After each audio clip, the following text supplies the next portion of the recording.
तो ब्लड के other components थोड़ा देखते हैं, है ना। तो जैसे हम लोग खाना खाते हैं, है ना, तो खाना खाने, जब खाना शरीर के अंदर जाता है तो ब्लड उस खाने को एब्जॉर्ब करता है। ठीक। ब्लड उस खाने को क्या करता है, एब्जॉर्ब करता है। तो हमारे जो इंटेस्टाइन्स होते हैं, हमारी जो आंत होती है, उस आंत से ब्लड खाने के अलग अलग कंटेंट को एब्जॉर्ब करता है। तो किस किस कौन कौन से कंटेंट को एब्जॉर्ब करता है, तो उसमें आता है हमारा ग्लाइकोजन, ग्लूकोज,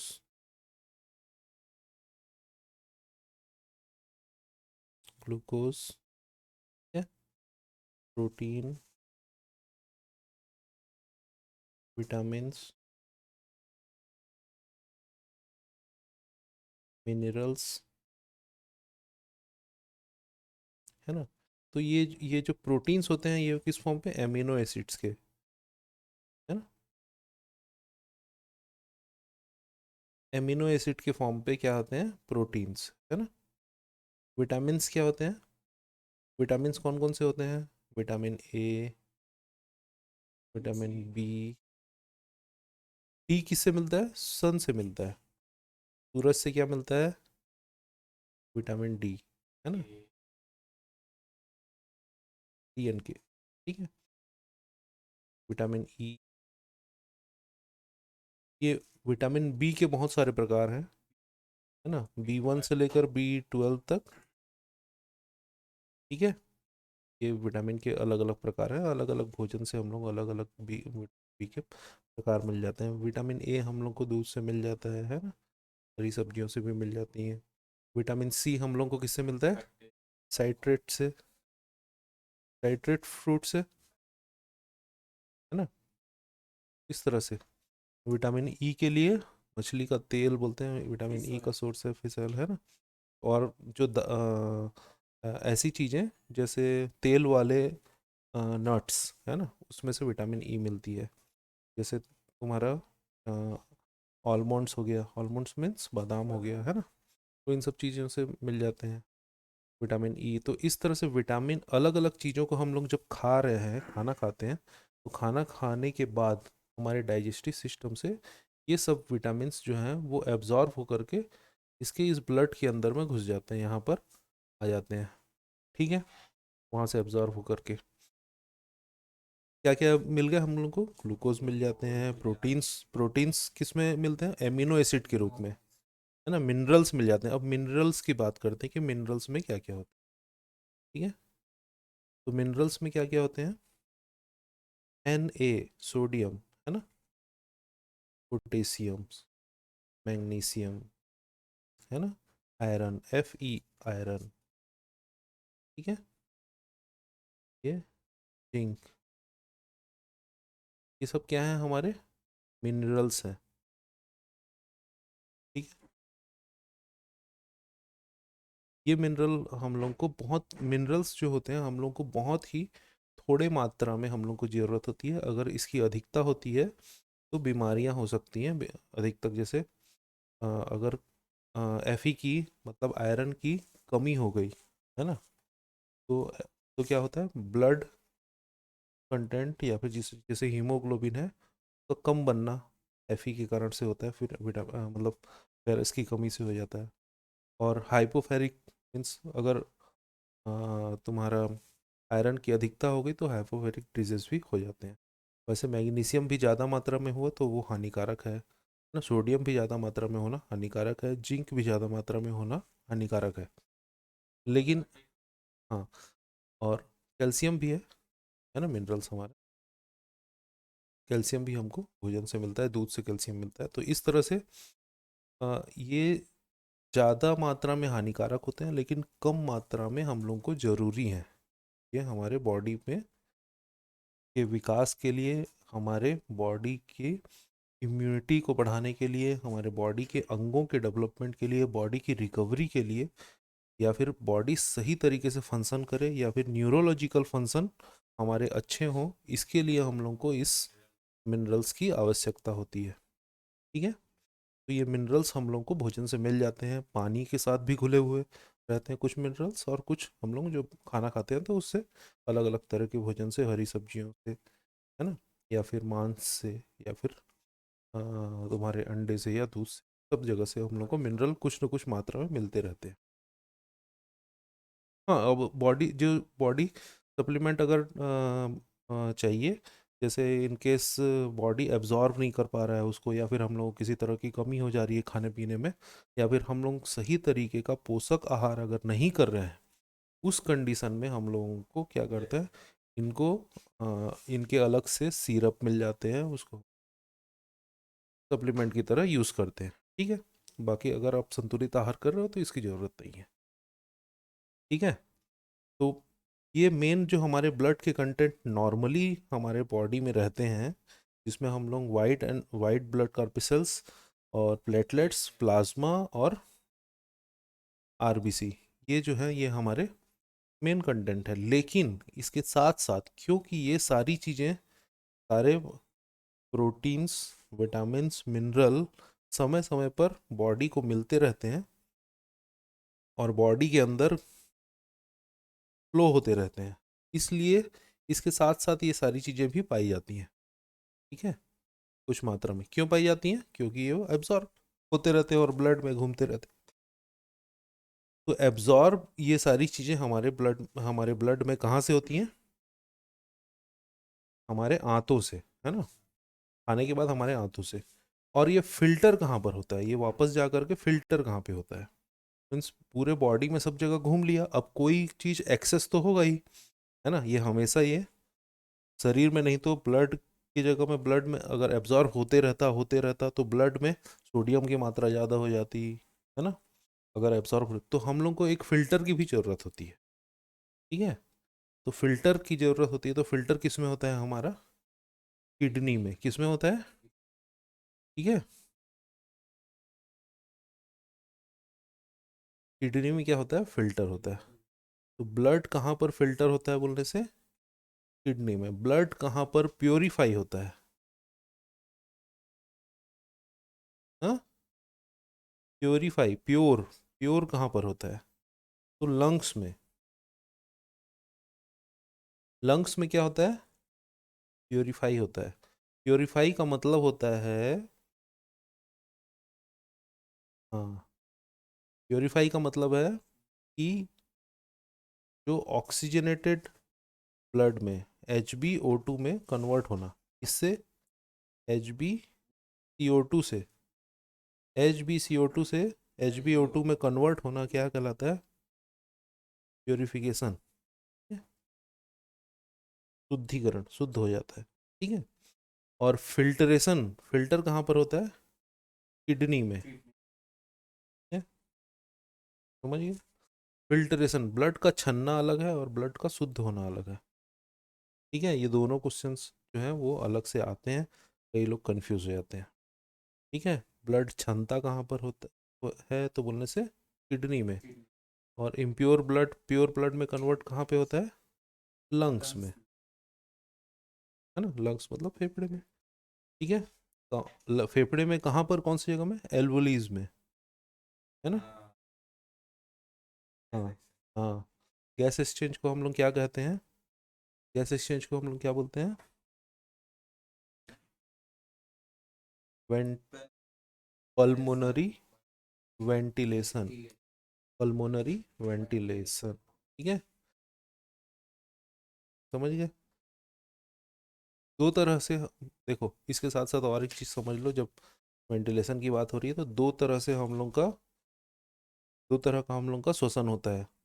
ठीक है, एक होता है एक्सटर्नल और इंटरनल, एक्सटर्नल रेस्पिरेशन और internal respiration. Internal, external respiration क्या कहाँ पर होता है, एक्सटर्नल रेस्पिरेशन हमारे लंग्स में होता है।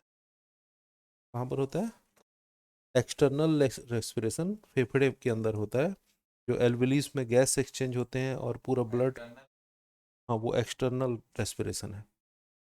फेफड़े के अंदर अगर गैस एक्सचेंज हो रहा है ना, कार्बन डाइऑक्साइड का और ऑक्सीजन का गैस एक्सचेंज हो रहा है, और पूरा ब्लड में घूम रहा है ऑक्सीजन, है ना, और कार्बन डाइऑक्साइड और एक्सचेंज होते जा रहा है, वो क्या कहलाता है? External respiration. ठीक है, एक्सटर्नल रेस्पिरेशन। और अगर सेल के अंदर, बॉडी के सेल के अंदर, कोशिकाओं के अंदर, ब्लड के अंदर, किसी भी हर सेल के अंदर, सेल के अंदर, ठीक है, ऑक्सीजन, ऑक्सीजन का यूज होना सेल के अंदर माइटोकॉन्ड्रिया में भी होता है ना। तो वहाँ पर क्या होता है कि हमारा जो कार्बोहाइड्रेट है, इसमें क्या क्या पाया जाता है? कार्बोहाइड्रेट इसमें क्या पाया जाता है? कार्बन है, हाइड्रोजन है और ऑक्सीजन है ना। तो कार्बोहाइड्रेट में पानी का बनना और कार्बन डाइऑक्साइड का बनना, है ना, ये दो प्रोसेस होता है, टूट जाता है।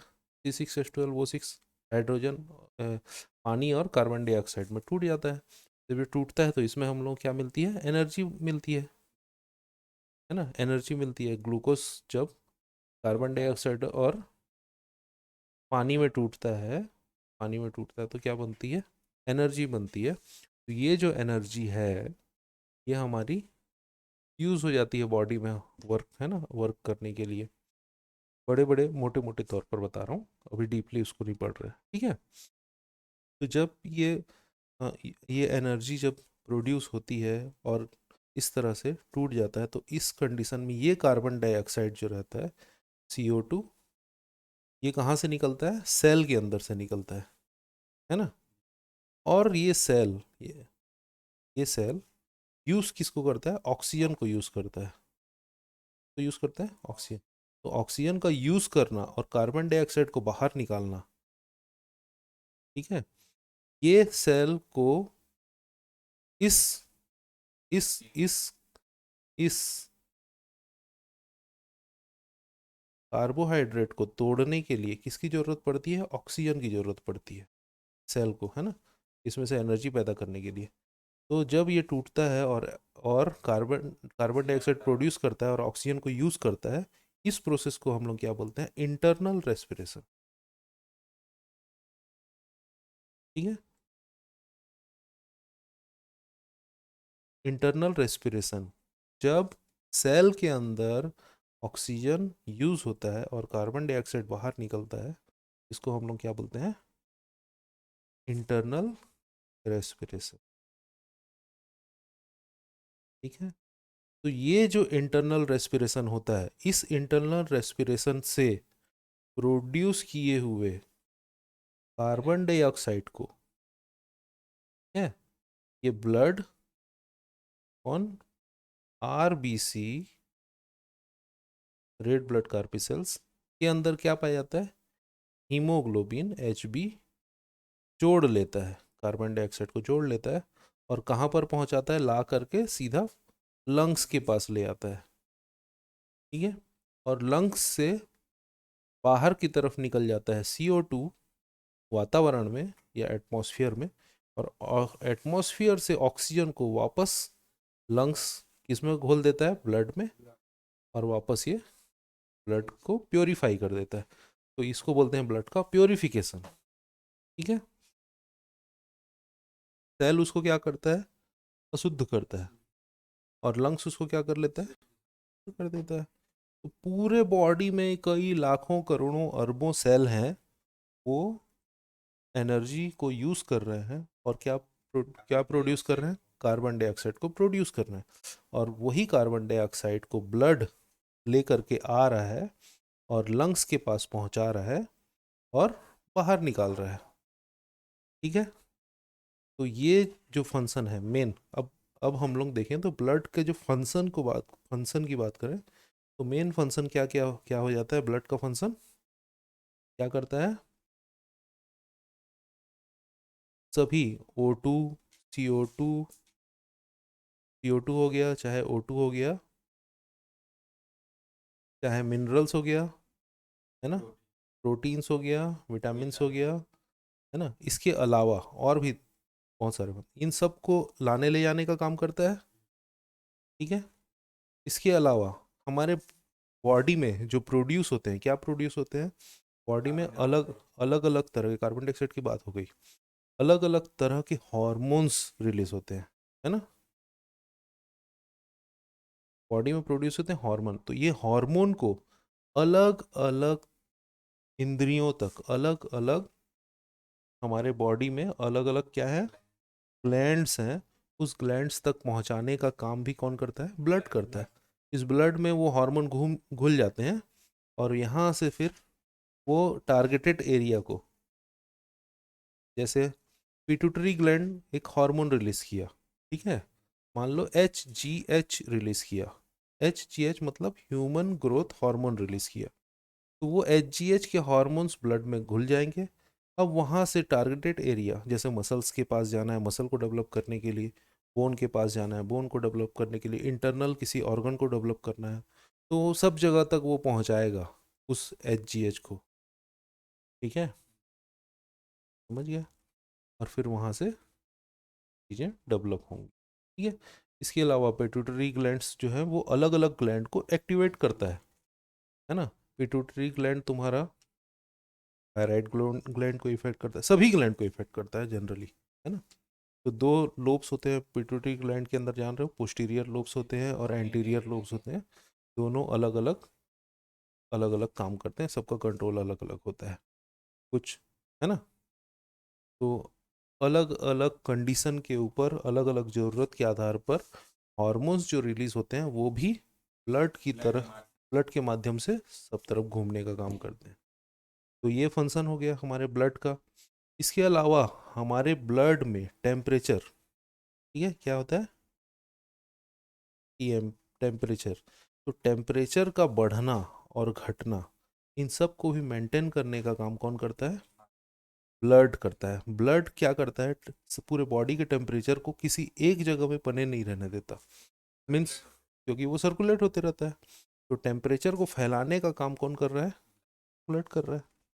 ब्लड जैसे एक जगह गर्म हो गया तो उस जगह को, उसी जगह में थोड़ा ना गर्म रहेगा, वो क्या करेगा, वहां से लेकर के जाएगा गर्मी को, टेम्परेचर को पूरे बॉडी में सर्कुलेट करेगा, है ना। तो टेम्परेचर को भी सभी तरफ फैलाने का काम भी करता है।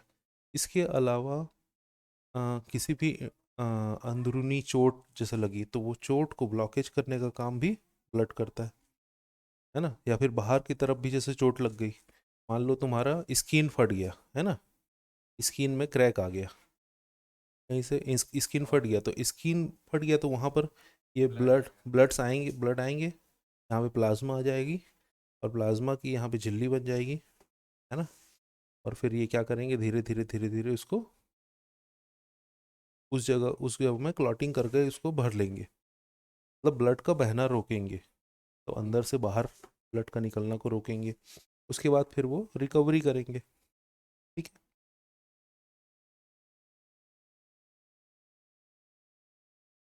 हाँ, प्लाज्मा जो होता है वो ब्लड को ब्लड को फ्लो करने में हेल्प करता है। प्लाज्मा अगर ज़्यादा हो तो ब्लड उतने अच्छे से फ्लो करेगा, मीन्स सर्कुलेट होने के लिए। हाँ, तो जिन लोग रनर रहते हैं, लॉन्ग डिस्टेंस रनर, ठीक है, लॉन्ग डिस्टेंस रनर रहते हैं, उन लोगों का जो ब्लड का जो प्लाज्मा का परसेंटेज रहता है, आरबीसी और प्लाज्मा का परसेंट, आरबीसी अभी कितना परसेंट है, इसमें 45% है, और इसमें कितना है, 55%, है ना। तो प्लाज्मा का जो परसेंटेज रहता है, जिन लोग लॉन्ग डिस्टेंस रनर रहते हैं, प्लाज्मा का कुछ परसेंटेज बढ़ जाता है, इसलिए बढ़ जाता है कि वो तेजी से फ्लो हो सके करके।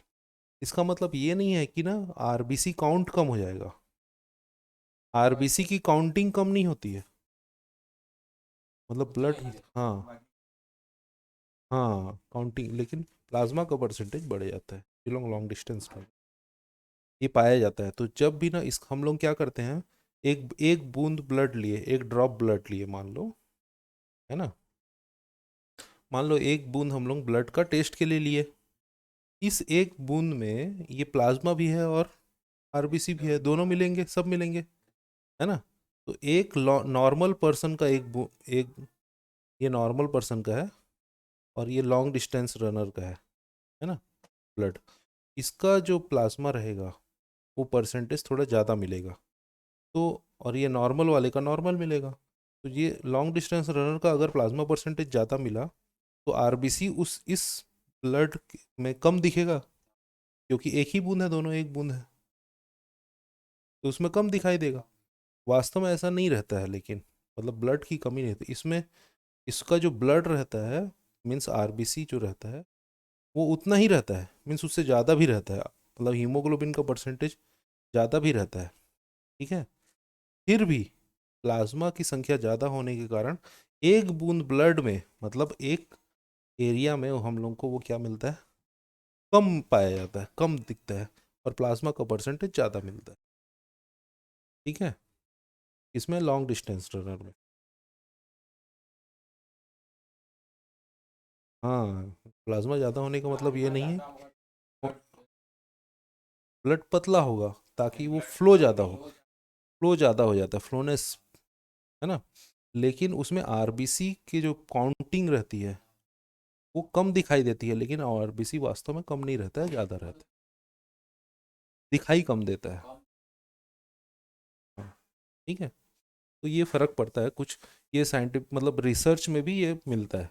अगर आपको नॉर्मल किसी आदमी को अगर ब्लड लेंगे और उसके बाद उसको 6 महीने की लॉन्ग रनिंग की ट्रेनिंग किए, तो उसके बाद 6 महीने बाद उसका अगर ब्लड टेस्ट करेंगे तो प्लाज्मा का परसेंटेज ज़्यादा होने के कारण उसका ब्लड जो है वो कम पाया जाएगा।